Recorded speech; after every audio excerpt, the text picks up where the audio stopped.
Okay, so this is the scenario. You're probably very familiar with it. You teach several different groups over the course of a week, and some of them you really look forward to, you really enjoy, because the students are really positive and they turn up to class with a smile and they enjoy your lessons and they give you a lot of positive feedback and they're doing well and they're trying hard and the grades are up, and it's a real joy teaching those groups. And you've got some groups that are a little more challenging and they really start to test you, and it's not quite such a positive experience because you're constantly fighting with them and they won't do as you ask and they don't try as hard and nothing you do seems to work and they don't seem really interested in what you say or do. And then we've got at the bottom end of the scale, we've got the class from hell. Now this is the group that don't do anything. They won't try, they're abusive, the ones that really push your buttons.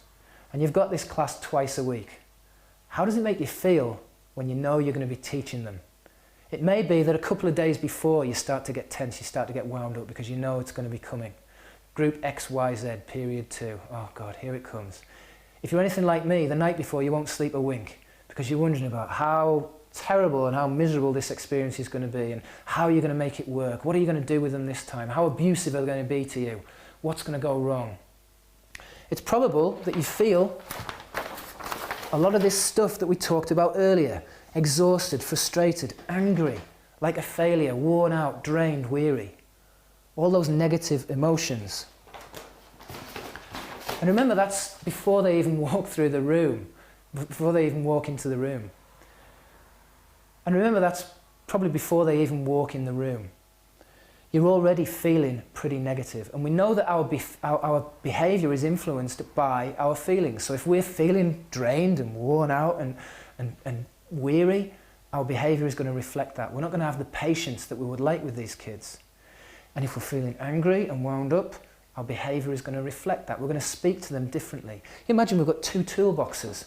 We've got a negative toolbox which is filled with our tools that we use when we're really negative. We're either worn out or we're angry. That's our negative toolbox, and it's got all those negative strategies in which don't work, which we're going to go through later. And on the other side, we've got our positive toolbox. And our positive toolbox, we can use positive strategies that really work, they're supportive, and they really have an influence on the students. But we can only really get into that toolbox when we're feeling good inside.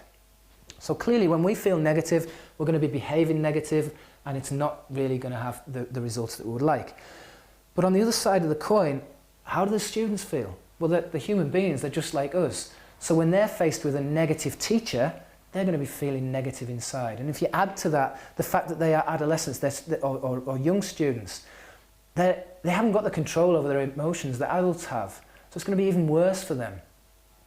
And of course, if they're feeling negative, they're going to act negative. So we get this cycle happening where we're behaving negatively towards them and they're feeling negative, and then they're behaving negatively towards us. And when we see them behaving negatively, we feel negative, and so we start behaving negatively, and it just goes round and round and round.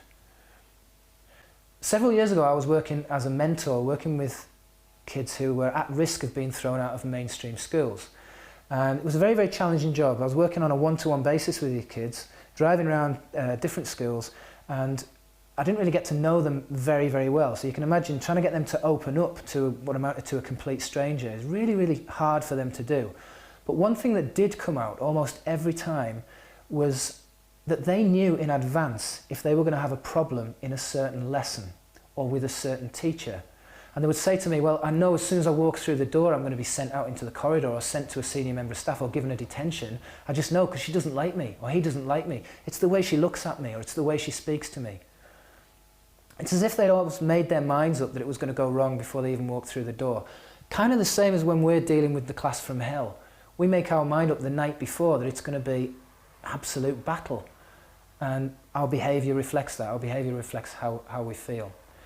So these kids know what our attitude is towards them. And that's why I feel it all has to start with attitude. Our attitude, the way we feel about these kids, we can't cover that up. They are experts at reading it. And unless we change our attitude towards them and change our feelings towards them, our behaviour is going to remain the same. And so we're never going to break out of this negative cycle. So let's look at how we can change our attitude towards these kids. It all starts with the attitude.